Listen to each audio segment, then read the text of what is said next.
I was 26 when Mark Thompson walked into my life and 27 when he walked out of it, leaving behind his 6-year-old daughter Lily and a choice I never thought I'd have to make. This is the story of how I became a mother, not by blood, but by refusing to let an HOA Karen rip us apart when everyone else bailed. It's about a little girl who lost her dad and learned to trust again through dance. About building a family from the broken pieces of Oakwood Estates, HOA, and about discovering that sometimes the most profound love stories aren't romantic.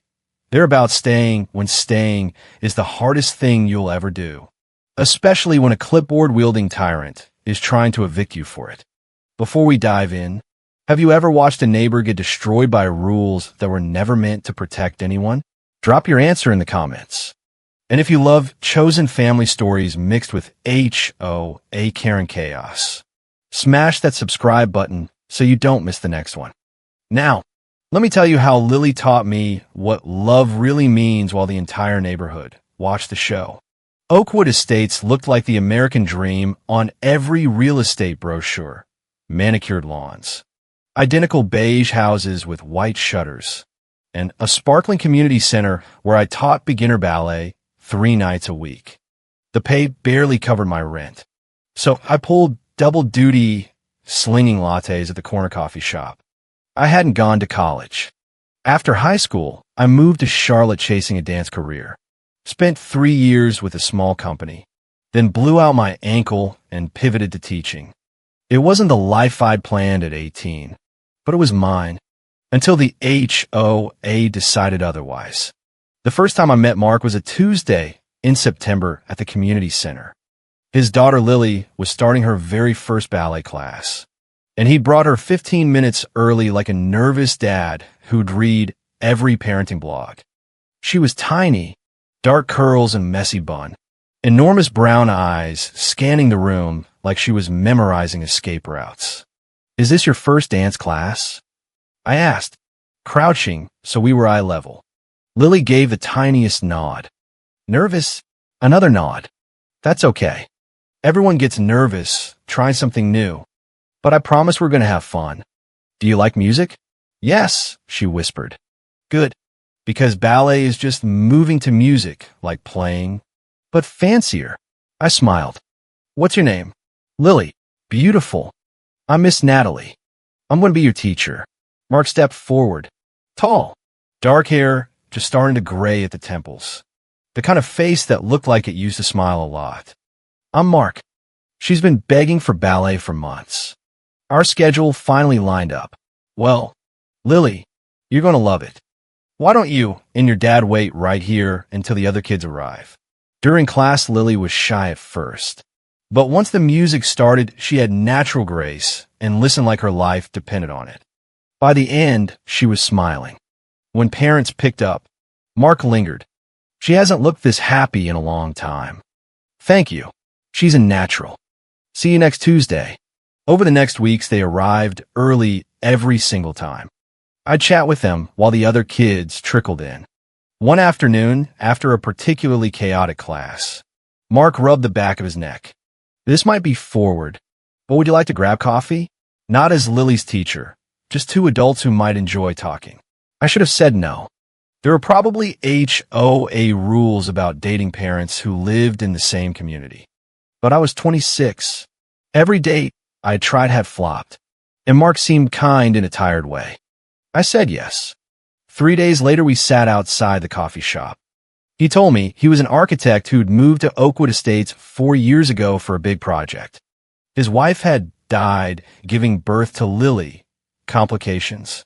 They saved the baby, but not the mom. He stirred sugar into his cup without drinking it. So it's just been me and Lily. Some days I have no idea what I'm doing. "You're doing fine. She's a great kid."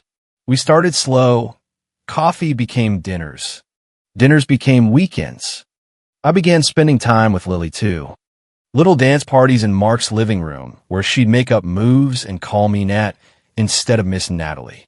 6 months and I was basically living there on weekends. Lily would curl up between us during movies, ask me to read bedtime stories, show me drawings of ballerinas with our faces. She talks about you constantly. Mark said one night after she was asleep. She really loves you. I love her too. She's special. A year later, I had a drawer at his place. A toothbrush.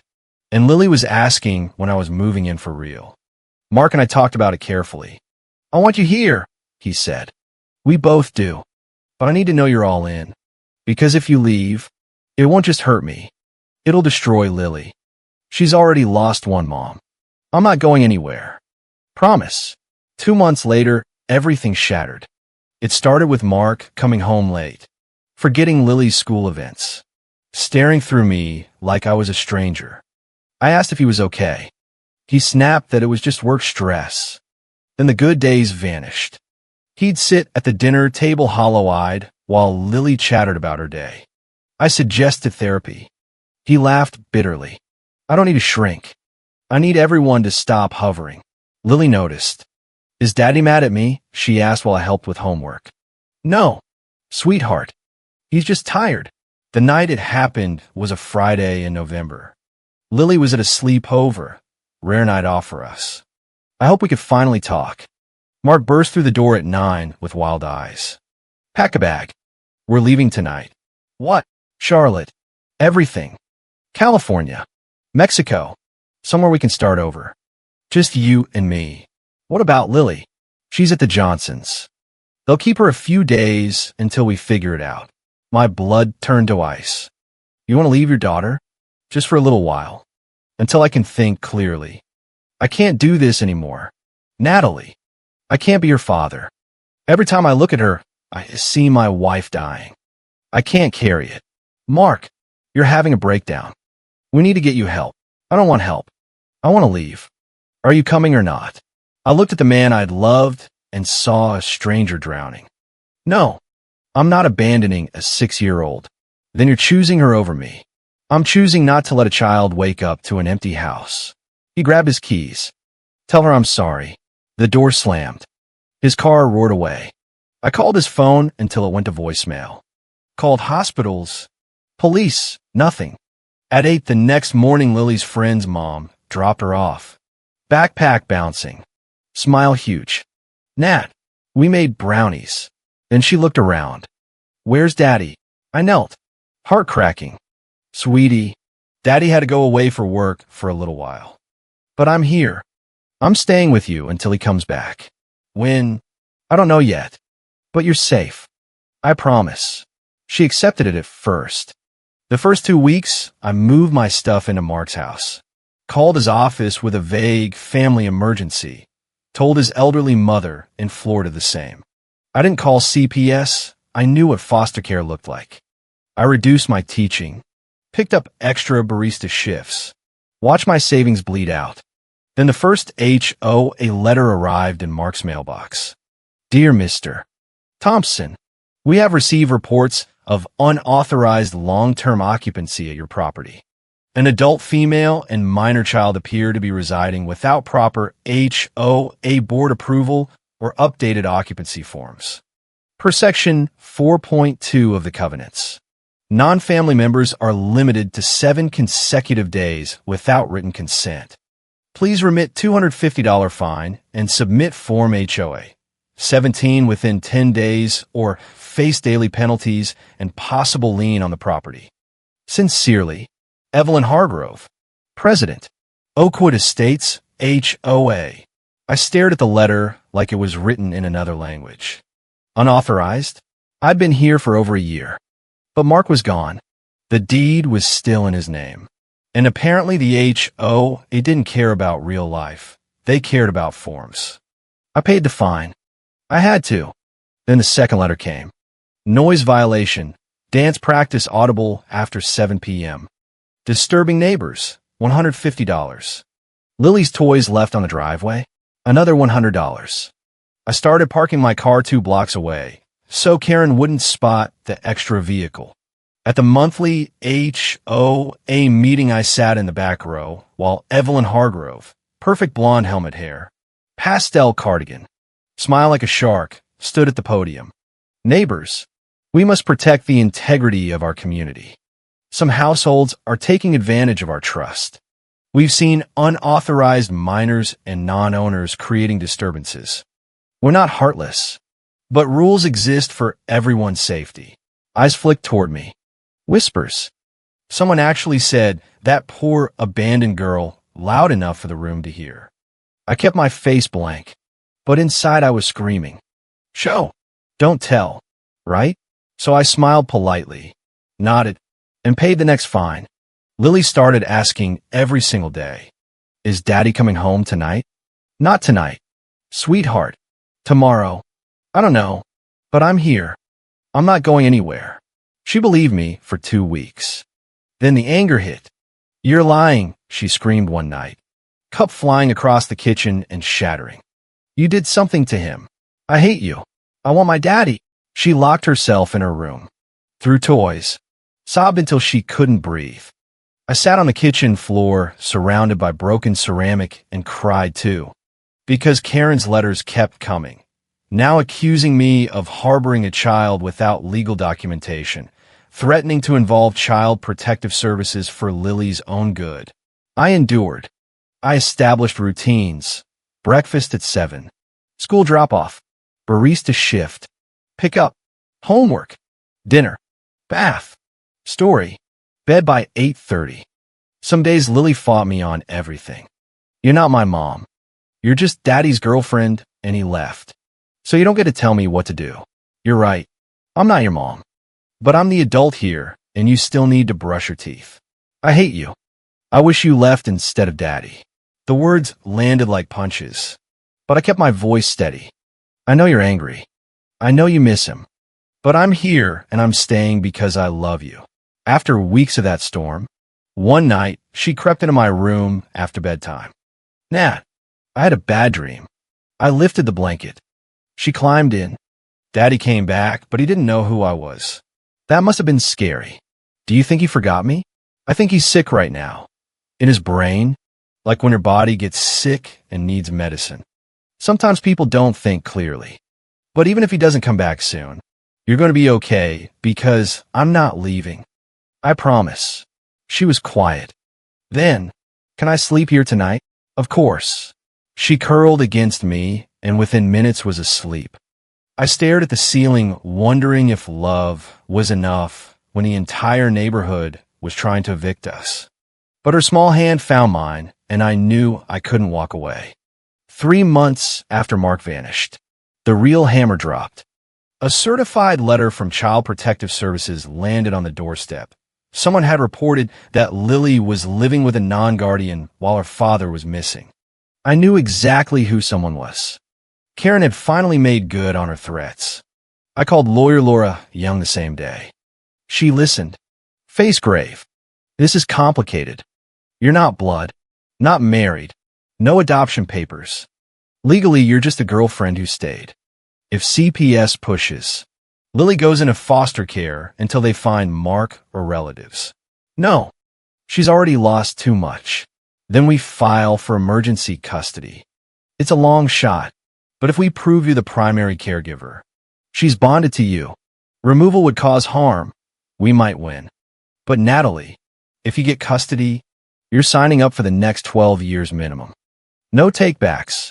I thought of Lily's hand in mine, the way she'd started calling for me when she was scared instead of trying to be brave alone.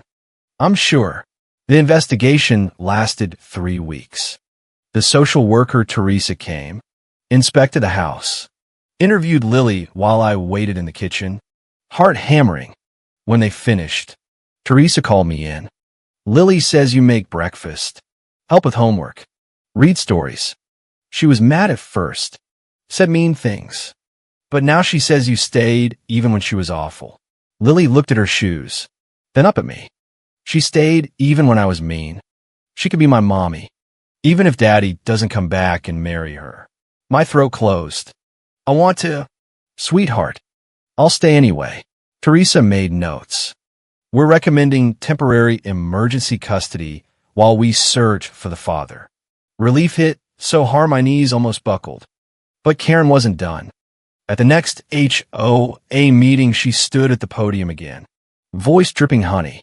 "Friends, I've been made aware of a delicate situation on Maple Lane. A child is living in a household that may not meet our family residency standards. We've issued multiple citations. For the safety of all children in Oakwood Estates, I've forwarded documentation to the proper authorities. We must protect our community standards. The room murmured. Someone actually clapped. I sat there boiling, but I smiled the same fake smile she used. Because while Karen was busy playing savior, I'd started watching her. I noted the unapproved pergola she built last summer. The way her daughter parked her giant SUV in the fire lane every Friday without a ticket. The guest contractor van that stayed at her house for 3 weeks straight. I'd quietly recorded every HOA meeting on my phone, public meetings. After all, and I'd saved every single violation notice she sent me, time-stamped, with photos of her own infractions. The temporary custody was granted. 2 weeks later, Laura called. We found him. Mark is in a psychiatric facility in Austin. Severe depression. He signed voluntary commitment, and he also signed papers terminating his parental rights. He said Lily would be better off without him. I sat down hard. He'd given her up, legally, which made my custody case ironclad. Then we file for full custody, I said. The hearing was in April. The judge, a no-nonsense woman in her 60s, read a file, spoke privately with Lily, then turned to me. Miss Ross, you're 28. 2 jobs, no degree, no family support here. Why should I grant you custody of this child? I took a breath. Because I'm the one who stayed when her father left. When she screamed she hated me. When money ran out. When the entire neighborhood tried to shame us out. I stayed. She's not just Mark's daughter anymore. She's mine in every way that matters. And I love her enough to show up every single day, even when I'm terrified I'm failing. The judge looked at Lily. Do you want to live with Miss Natalie? Lily nodded hard. She's my mom now. She never left even when I was bad. You weren't bad, sweetheart. You were scared, but you stayed anyway. You are my mom. The judge paused. Miss Ross, I'm granting you full legal custody of Lily Thompson. Congratulations. You're officially a mother. That night Lily asked if she could call me mom instead of Nat. You sure? I asked. I want to. You're my mom, the one who stayed. Then yes. And I love you. Mom, I love you too. Lily, so much. Money stay tight, daycare, groceries, the endless HOA fines that somehow never stopped even after custody. But we had joy. Ballet became our secret language again. When Lily was sad, we danced in the living room. No words, just movement. It healed us both. Karen, however, doubled down. Now that I had legal custody, she couldn't use the unauthorized minor card. So she invented new violations, excessive noise from dance instruction impacting property values, unauthorized business operation within residential unit. Each letter sweeter than the last. Dear MS. Ross, while we applaud your new legal status, the community covenants still apply equally to all. Please cease all dance activities after 7 p.m. or face escalated penalties. We're only looking out for everyone's peace. Warmly, Evelyn. I paid. I smiled. And I kept recording. Meanwhile, Lily grew. At 8, she called me mom without hesitation. At 10, she stopped asking about Mark. At 12, she had her first real teenage meltdown. You can't tell me what to do. And I realized she finally trusted me enough to push back. At 14, we had a late-night talk. Do you think Dad ever thinks about me? I think he thinks about you every day. But his leaving wasn't about you. It was about pain he couldn't carry. And Lily, his choice brought us together. You're the best thing in my life. You're the best thing in mine, too. Mom. At 16, we opened a tiny dance studio together, 3 rooms. All ours. Lily taught the little kids on weekends. It was at a regional ballet competition in Raleigh that I saw Mark for the first time in 9 years. Lily had choreographed her own contemporary solo. I was backstage adjusting her costume when I spotted him through a gap in the curtain standing at the very back of the auditorium, half hidden behind a column. Same hunched shoulders, hands in pockets. My heart stopped. Mom, fix this strap. I steadied my hands and adjusted it. You're going to be amazing. Remember to breathe. I know. I love you. I love you too. Now go show them. I slipped into the auditorium and walked straight to him. He saw me coming but didn't run. Natalie, he said quietly. Up close he looked older but steadier. Meds, therapy, supervised living. I've been coming since she was 12. Always from the shadows. I just need to see she's okay. If you want me to leave, I will. The lights dimmed. Lily's name was announced.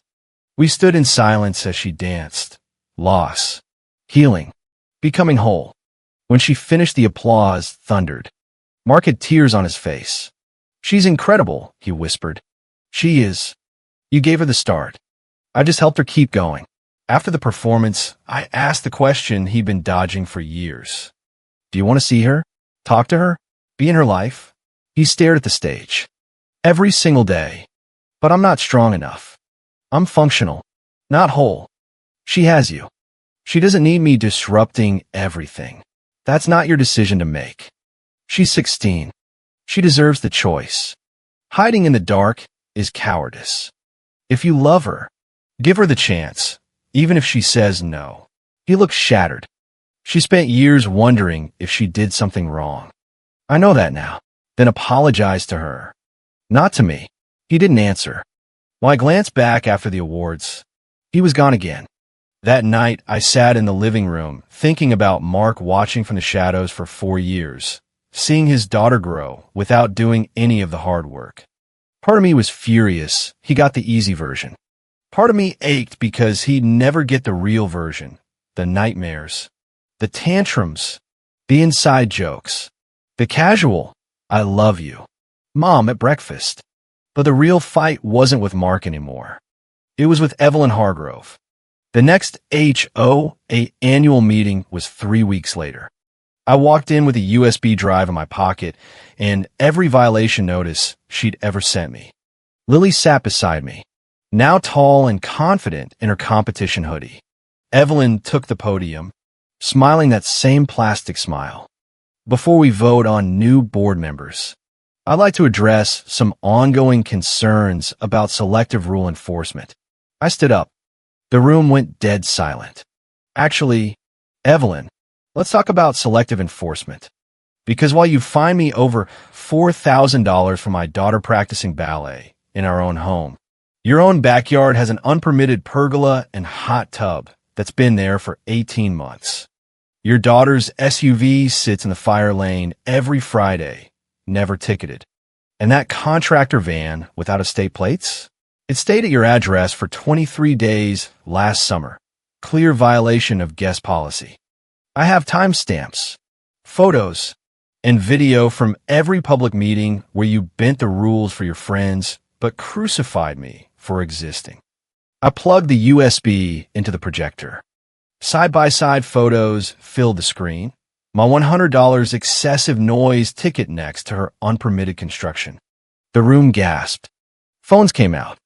People started murmuring. Evelyn's face went from sweet to scarlet. This is a private matter. You have no right. Actually, public meeting, public records. And since you involved CPS in my private family to try to force us out, I figured turnabout was fair play. Oh, and the state HOA oversight board might be interested in the pattern of harassment. The board scrambled. Residents who'd nodded along at every meeting now looked furious. Someone shouted, "How many of us got the same treatment?" Within 10 minutes, a motion was made to remove Evelyn immediately. The vote was unanimous. She stood there, clutching her clipboard like a shield, lipstick trembling. You people have no idea what I've sacrificed for this community. No, I said quietly. We just finally see what you sacrificed it for, control. And it ends tonight. Security escorted her out while the room erupted in applause. Lily squeezed my hand. Mom, that was awesome. At 18, Lily graduated high school with a full dance scholarship. At the ceremony, she gave a speech about chosen family that left the entire auditorium in tears. My mom didn't give birth to me. She didn't have to stay when my dad left, and the whole neighborhood tried to kick us out. But she did. She chose me every single day. And that choice taught me what love really is. It's showing up, even when the rules say you shouldn't. I sat in the audience crying harder than anyone, not for how things started, but for what we'd built from the wreckage. After the ceremony, Lily found me. Thank you for staying, for fighting Karen, for being my mom. Thank you for letting me be your mom, for trusting me. Want to dance like we used to? Always. We drove straight to the studio, turned on the music, and danced the way we had for 12 years, mother and daughter, connected by choice, not blood. Some families are born. Others are built by refusing to leave when the world and the HOA tells you to. And somewhere out there, Mark still watches from the shadows. Evelyn Hargrove sells real estate in another state now. Clipboard probably still glued to her hand. But in Oakwood Estates, the lawns are still mowed. The rules are still there, and for the first time in years, they're enforced fairly. Because one woman refused to let a Karen decide what a family looks like. What did you think of the day I chose Lily over every HOA fine and threat? Tell me in the comments. If this HOA Karen story of chosen family, quiet heroism, and sweet justice hit you right in the feels, smash that like button, subscribe, and ring the bell. We got more neighborhood takedowns coming. See you in the next one.